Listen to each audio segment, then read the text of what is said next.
Assalamualaikum warahmatullahi wabarakatuh. Perkenalkan, nama saya Ahmad Zaki dengan NIM 02130049, Prodi Teknik Elektroindustri dengan dosen pengampu Bapak Dr. Sukadi MT.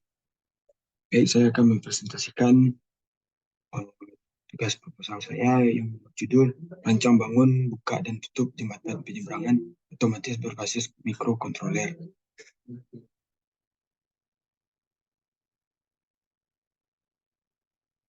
Bab 1. Pendahuluan. Latar belakang. Sebagai wilayah Indonesia merupakan perairan. Untuk menghubungkan suatu pulau dengan pulau yang lain atau satu tempat ke tempat yang lain, maka dibangunlah suatu jembatan. Jembatan adalah suatu struktur konstruksi yang berfungsi sebagai penghubung dua wilayah yang terputus oleh danau, sungai, lembah, bahkan lautan. Pembuatan jembatan kadangkala juga menjadi penghalang jalur transportasi via air jika dilintas oleh kapal yang tingginya melebihi badan jembatan tersebut. Kasus tertabraknya jembatan yang oleh kapal banyak terjadi di Indonesia. Seperti salah satu kasus kapal tongkang yang hanyut karena sungai Musi cukup deras sehingga mengakibatkan kapal menabrak jembatan. Maka dari itu, agar jembatan tetap dapat berfungsi sebagai penghubung jalur darat dan tidak menjadi penghalang bagi transportasi jalur air, diperlukan suatu sistem yang dapat bekerja secara otomatis untuk membuka dan menutup jembatan. Jembatan buka tutup sebenarnya sudah ada di Indonesia, kan, tetapi sistem kerjanya masih menggunakan sistem konvensional atau manual karena untuk mengatur penggerakan jembatan masih membutuhkan manusia. Seperti judul seperti judul seperti dengan judul Rancang Bangun Tutup Buka Jembatan dengan Perintah Berbasis Mikrokontroler Arduino yang membahas tentang simulasi jembatan yang dapat membuka dan menutup dengan perintah menggunakan aplikasi yang diinstal ke dalam smartphone dan dengan media transmisi wireless Bluetooth. Dan pada judul yang berjudul simulasi jembatan buka tutup otomatis berbasis IoT menggunakan metode sensor function yang bertujuan untuk mengaktifkan transportasi laut dan memudahkan pekerjaan manusia dalam memantau kondisi jembatan karena dilengkapi dengan IoT, Internet of the Things. Kan, tetapi setiap kapal yang melintas tentunya memiliki ukuran dan kecepatan yang berbeda-beda. Rumah masalah. Bagaimana merancang sistem yang dapat membuka dan menutup jembatan pejalan kaki secara otomatis dengan waktu respon yang cepat dan efisien untuk minimalkan gangguan terhadap lalu lintas kendaraan maupun pejalan kaki. Kedua, bagaimana memastikan kinerja yang konsisten dan handal dari sistem, termasuk dalam kondisi cuaca eksternal yang buruk atau kondisi gangguan teknis lainnya, untuk menjaga kegagalan yang dapat mengganggu arus lalu lintas pejalan kaki dengan kendaraan. Batasan masalah. 1. Skala jembatan. Fokus pada desain untuk jembatan pejalan kaki dengan rentang tertentu dan tidak memperhitungkan desain untuk jembatan kendaraan. Kedua, sensor dan deteksi. Penekanan pada penggunaan sensor-sensor tertentu, seperti sensor keberadaan kapal atau kendaraan, tanpa meluas pada pengembangan sensor-sensor lainnya. Tujuan penelitian. Yang A. Membuat alat untuk mengontrol pergerakan naik turun jembatan secara otomatis sesuai dengan kecepatan kapal yang melintas. Yang B. Merancang sistem otomatis untuk mendeteksi kapal dengan kecepatan yang berbeda menggunakan sensor ultrasonik. Manfaat penelitian. A. Melancarkan jalur transportasi yang mengidentifikasi waktu pada saat mengangkat jembatan agar tidak memerlukan waktu yang lama. B. Sistem otomatisasi jembatan pejalan kaki dapat meningkatkan keamanan dan keselamatan pejalan kaki dengan mengurangi risiko kecelakaan yang terkait dengan proses manual buka tutup jembatan. Yang C. Dengan adanya sistem otomatis, akses pejalan kaki dan kendaraan dapat ditingkatkan oleh pengaturan waktu buka tutup yang lebih terjadwal dan dapat diandalkan. Bab kedua, kajian teori. Mikrokontroler. Kajian ini membahaskan mikrokontroler dan perannya dalam otomatisasi sistem jembatan. Ini mencakup pemilihan mikrokontroler yang sesuai arsitektur perangkat keras, pemrograman mikrokontroler, dan antarmuka sensor ultra, serta aktuator. 2. Sensor deteksi. Penelitian ini akan membahas berbagai jenis sensor yang digunakan untuk mendeteksi kondisi lingkungan sekitar jembatan seperti sensor keberadaan kapal atau kendaraan, sensor suhu, kecepatan angin, dan sensor cuaca lainnya. Penggunaan sensor ini dapat mengumpulkan data yang diperlukan untuk proses pengambilan keputusan akan dipertimbangkan secara mendalam. C. Sistem kontrol otomatis. Kajian ini akan mencakup prinsip-prinsip sistem kontrol otomatis yang digunakan dalam membuka dan menutup jembatan berdasarkan input dari sensor. Ini termasuk perancangan algoritma kontrol, metode identifikasi kondisi, serta penggunaan logika kontrol untuk pengambilan keputusan. Tempat kegiatan keamanan sistem. Aspek keamanan dalam sistem otomatisasi jembatan menjadi perhatian utama. Kajian ini akan membahas tentang teknik-teknik keamanan yang diterapkan, termasuk enkripsi data, autentikasi pengguna, dan sistem proteksi dari serang luar. 5.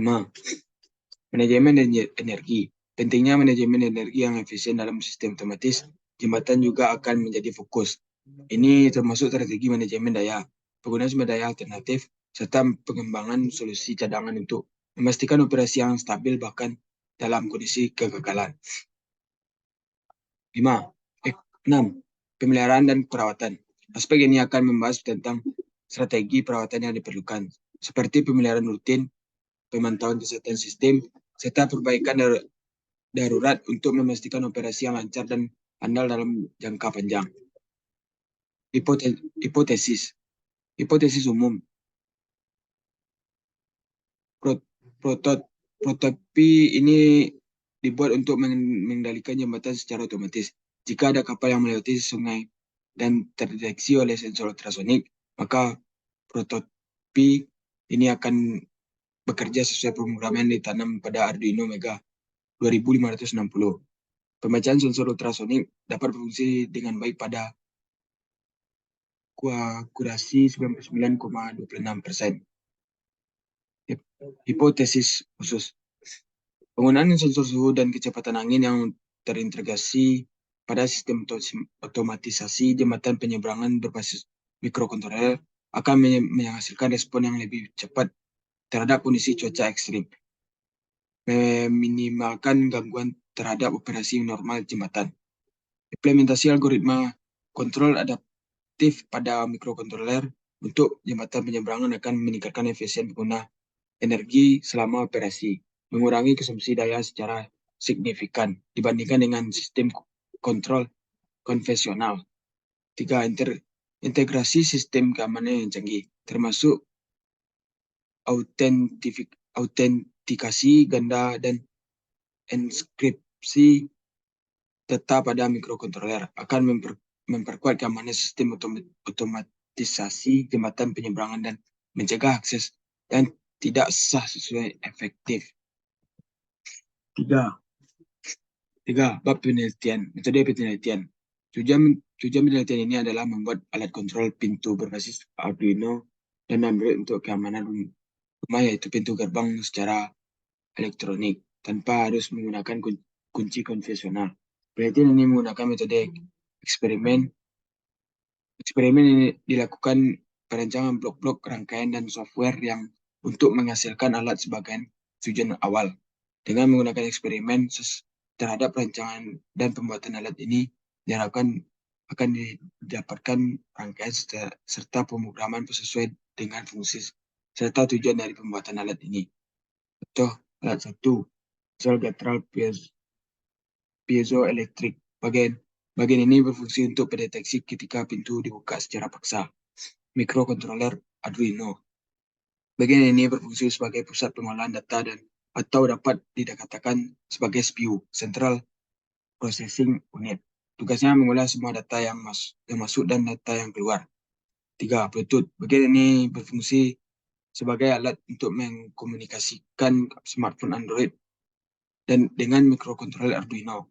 Smartphone Android bagian ini berfungsi sebagai alat untuk mengirimkan perintah pada mikrokontroler Arduino dengan memanfaatkan Bluetooth yang ada pada smartphone. Definisi penentuan sampel dan populasi. Populasi target. Identifikasi populasi yang relevan, misalnya jembatan penyeberangan khusus, jembatan di wilayah tertentu atau jembatan dengan karakteristik tertentu yang ingin diteliti. Populasi parameter, tentunya parameter yang ingin Anda perhatikan seperti jembatan yang sudah ada, jembatan yang akan direnovasi, atau jembatan dengan tingkat lalu lintas yang tinggi. Sampel, random sampel, pilihan sampel dari populasi secara acak untuk mengurangi bias. Misalnya secara acak memilih beberapa jembatan penyeberangan di suatu wilayah. Stratified sampling. Jika ada variasi yang disignifikan dalam populasi, bagi populasi menjadi kompak atau serata yang lebih kecil dan ambil sampel dari setiap kelompok. Misalnya kelompok jembatan berdasarkan lokasi geografis atau tingkat lalu lintas. Purposive sampling, memilih sampel berdasarkan karakteristik tertentu yang relevan untuk penelitian. Contohnya memilih jembatan yang telah diidentifikasi memiliki sistem otomatisasi yang sedang dikembangkan. Jadi kesimpulan dari semua itu, identifikasi persyaratan utama sistem seperti kecepatan buka tutup, kapasitas beban, sensitivitas terhadap kondisi cuaca dan keamanan, tinjau regulasi dan standar keselamatan yang berlaku keterkaitan dengan operasi jembatan penyeberangan otomatis. Lakukan pengujian eksperimen pada sistem secara simulasi di berbagai kondisi cuaca eksternal yang mungkin terjadi, seperti hujan deras, angin kencang, atau kondisi cuaca ekstrim lainnya. Pengujian ini akan membantu dalam mengevaluasi kinerja sistem dalam situasi yang memungkinkan. Sekian PT proposal yang saya dapat tampilkan. Jika ada kesalahan penyampaian, mohon dimaafkan. Wabillahi taufiq hidayah. Assalamualaikum warahmatullahi wabarakatuh.